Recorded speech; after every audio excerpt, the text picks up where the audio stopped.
नमस्कार मित्रांनो, आज मी माझ्या भटकंती वाईफ सोल या प्रोफाईलवर तुम्हाला सांगणार आहे गजानन महाराज मंदिर याबद्दल।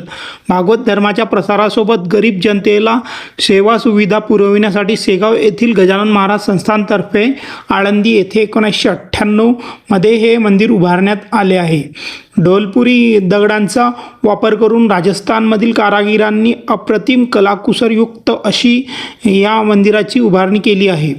मुख्य मंदिराच्या पायरी मार्गाच्या सभोवती जपलेले सुंदर उद्यान मंदिराची शोभा वाढविते।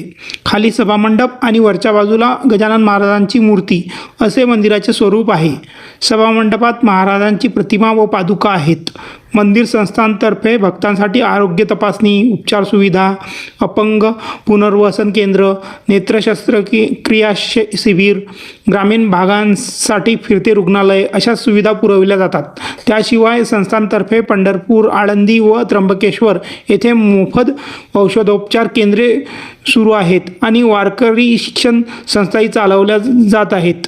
लहान मुलांकरता व्यक्तिमत्व विकास शिबिरे, प्रवचन, कीर्तन, दिंडी यात्रा व व्याख्यानाद्वारे आध्यात्मिक प्रबोधन, संत साहित्याचा प्रचार, योगासन शिबिरे असे कार्यक्रमही राबविले जातात। तर धन्यवाद मित्रांनो, अशाच नवनवीन माहितीसाठी माझ्या प्रोफाईलला फॉलो आणि सबस्क्राईब करायला विसरू नका। जय गजानन।